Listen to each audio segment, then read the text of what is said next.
Les orphelins Lotef. Si vous aimez les histoires qui finissent bien, je vous conseille de choisir un autre livre.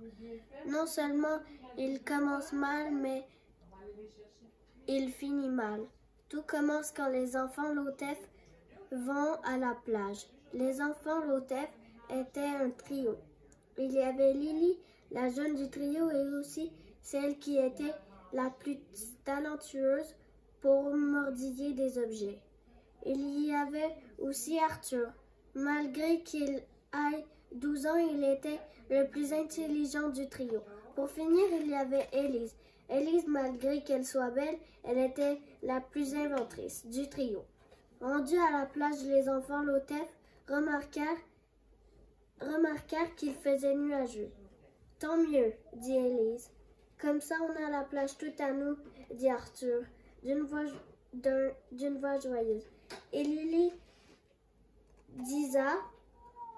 dit qui voulait sûrement signifier cool. Même s'il était content, il avait peur de la silhouette qui s'approchait. Quand la silhouette devenue plus remarquable, ils remarquèrent que c'était Monsieur Rom. C'était l'ami de leurs parents. Je dois vous dire une terrible nouvelle. Dis-la-nous, dit Arthur d'un air inquiet. Vos parents ont péri dans un terrible incendie. Élise faillit échapper Lily tellement que cette nouvelle était terrible. Monsieur Rom disait, je vais vous accompagner chez votre tuteur. Vite, cela voulait sûrement dire non.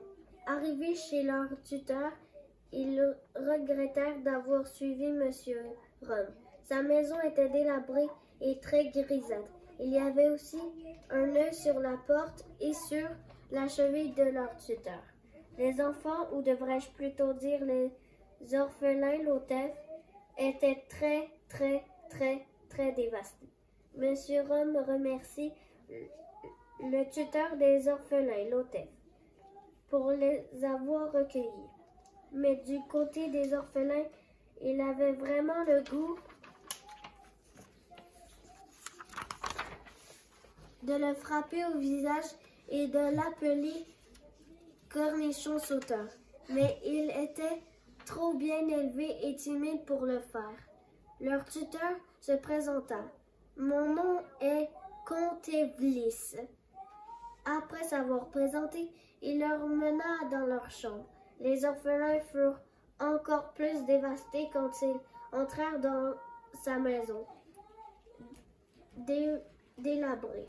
Les orphelins crurent que les premières impressions de la maison seraient trompeuses.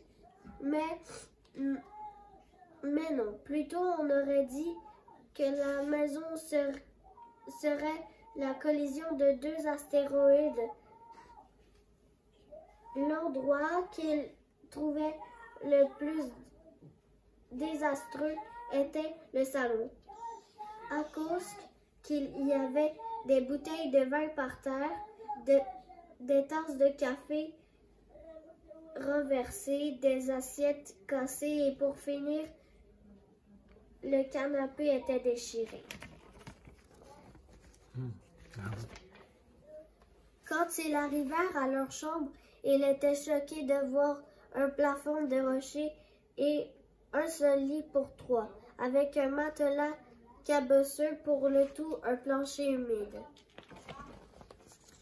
Mais pas très confortable, non? Le comte Evlis leur donna une centaine, ou plutôt une unité de 1000 de corvée. Il leur disait, gardez vos brosses à dents, vous en aurez besoin pour laver la toilette. 2h30 après, ils avaient terminé leur corvée.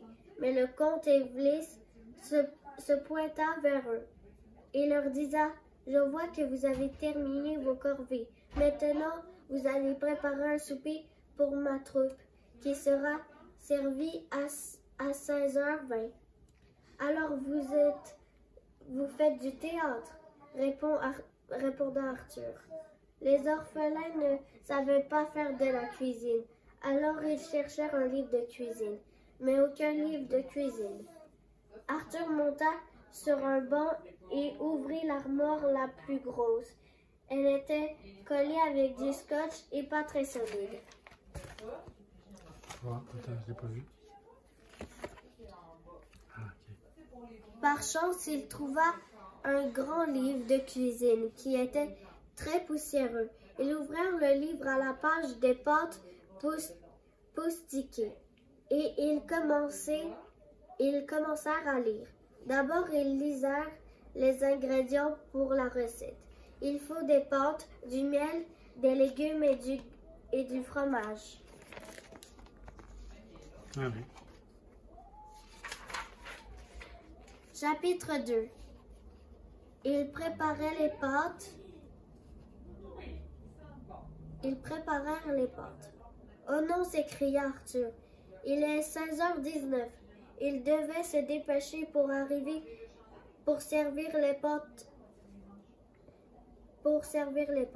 Arrivé, le comte disa: où est le poulet cuisse? Vous nous avez jamais dit que vous vouliez du poulet cuisse, disa Élise. Ensuite, le comte frappa Arthur sur la joue gauche. Déjà, peux-tu montrer la première page de ton livre? Donc, c'est celle-là. Okay. Les orphelins Lutef. Peux-tu tourner la page? Je peux juste montrer comment c'est écrit dedans. Ah, c'est beau.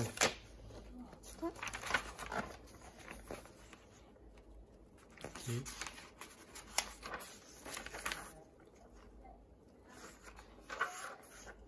C'est juste un peu inspiré des orphelins Baudelaire, hein? Juste un peu. Si vous voulez, vous pouvez regarder les orphelins Baudelaire, les aventures désastreuses des orphelins Baudelaire sur Netflix. Ok.